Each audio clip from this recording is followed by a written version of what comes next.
አይደርስም መስሏችሁ የምትገቡት ቃል ኪዳን ብዙ አይደል? ብዙ ድሮ እናት አባቶቻችን እንደሚቀልዱብን ማለት ነው። ይሄንን ግልገል አሳድግና ያንተ ነው ይሉና ስንለፋ ጨው ስናልስ ለይተን ቅጠል ስናበላ ከርመ ደግሞ ይቻውን የተወለደችው ናት እንባላለን። አይ መከራችን እኮ ነው እንደሆነ ስንለፋ ይሄ እንግዳ ስለሚመጣውን ልናርደው ነው ፊኛውን እሰጣለሁ ለአንተ እንባላለን። ከስረን ቅርት እንደው ይገርማል። እንደዚህ እኮ ነው ማለት ነው። ያንዳንዱ ትዳር ቃል ኪዳን እንደዚያ ነው አይደለ? እንደዚህ አይደርስም መስሏችሁ ማለት እንዴው እሺ በይኝ እንጂ እኔ እንዴው ምንም እኮ ነው።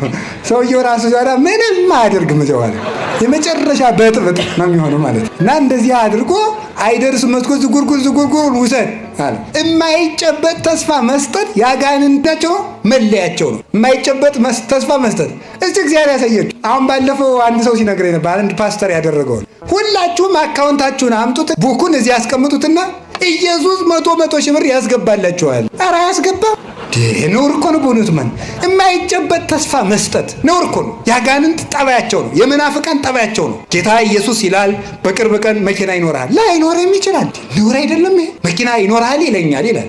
ባይኖረው አይጠየቅም። ዘዋለ በቅርብ ቀን ባንኩ ይሞላል። ከየት መጥቶ ተጎልተ ያልሰራውን ነውር እኮ ነው።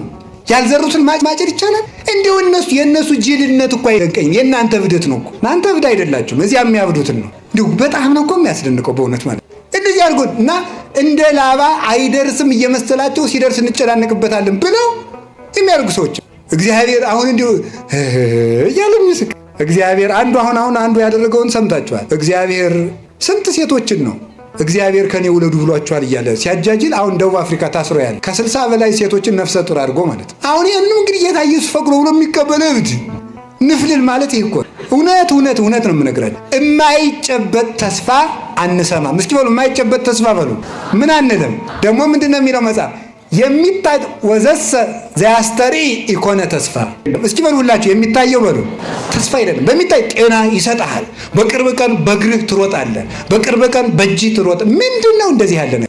ዘሐመ ምስለ ክርስቶስ ይነግስ ምስለ ክርስቶስ እምከመ አረይነ ሕማመ ምስሌሁ ከማሁ ንኤሪ ክብረ ምስሌሁ። ቅዱስ ጳውሎስ ያለ በመከራ ከመሰልነው በክብር እንመስለዋለን። ከክርስቶስ ጋር እንሞታለን፣ ከክርስቶስ ጋር እንነሳ። የሥጋ ስብከትን ተስፋ የሚያስደረግ የላባ ስብከት ይሄ ነው። ዝቁልቁሉን ውሰድ አይደርስም መስሎ ኋላ ምን አደረገ? ያዕቆብ የዋህ ነው፣ ሞኝ ግን አይደለም።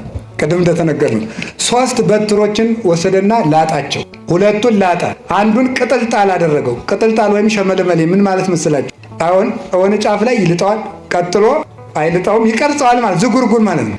ኋላ እነዚያን አንድ ነው ነገር በደንብ አድርጋችሁ እንድትሰሙ። 2ቱ ተልጧል፣ አንዱ ብቻ ነው ወስዶ አገንዳው ያደርገዋል። አገንዳው ሲያደርገው በጎቹ ያንን እያዩ እንዲጠጡ ያደርጋቸው። ሲጠጡ ደግሞ አውራ በጎች መጥተው አንድ እንዲሆኑ ያደርጋቸዋል። ከዛ በኋላ ያንን እያዩ ሲጠጡ አንስት በጎች ያን እያዩ ሲጠጡ አውራ በጎች መጥተው ደግሞ አንድ ሲሆኑ ያንን ብትር የመሰለ ይጸንሳሉ። ጠቅላላ በጉ ሆነ ምን እንደሆነ ዝጉርጉር። ደውክ ይገርማል እኮ ጠቅላላ የሚወለደው በሙሉ ምን ሆነ? ዝጉርጉር። ይሄንን ይዘው ሊቃውንቱ ሴቶች እንደው አንዱ ነው ያለ ሴቶች ወንድ በተመኙበት ቀን ሌላ ወንድ ሲያልፍ እንደው በሜዳው ተመኝተው ማታ ከባላቸው ጋር ካደሩ የቀኑን ሰው የሚመስል ልጅ ሊወልዱ ይችላሉ።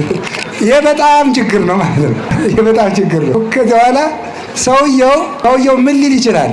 አማን የወለድሽ ያ ልጅ ነው ያ ሰውየው ቁጫን ሰውዬ አስቸጋሪ ነገር ነው ማለት ማለት። ስለዚህ ለዚህ ብልሃቱ ምንድነው የሚያስፈልገው? አይንን መመለስ። ነግሬያችኋለሁ። አይንን መመለስ በሉ።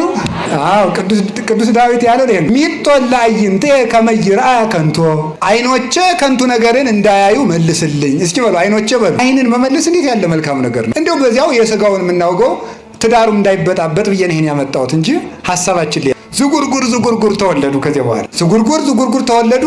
ከዚያ በኋላ ምልክት ያላቸው በጎች በሙሉ የማን ሆኑ? ኧረ ንገሩኝ በሞቴ ርዕሳችን ላይ ደረስ። ትምህርታችን ይጨርስም። ዝጉርጉሮች የማን ናቸው? ምልክት የሌላቸው የማን ናቸው? የላባ ናቸው። እዛው ላይ ያዕቆብ ያንን በግ ካተረፈ በኋላ እግዚአብሔር ምን አለው? ወደ ቤቴል ተመለስ።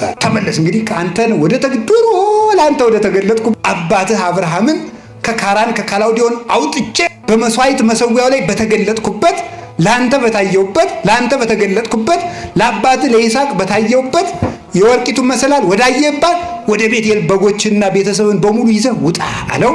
አባታችን ያዕቆብ ብዙ ነፍስ ሆኖ ዘመድ አፍርቶ ልጆቹን ይዞ በጎችን አስከትሎ በጣም ብዙ ሺህ በጎችን ይዞ ወደ ቤቴል ተመለሰ።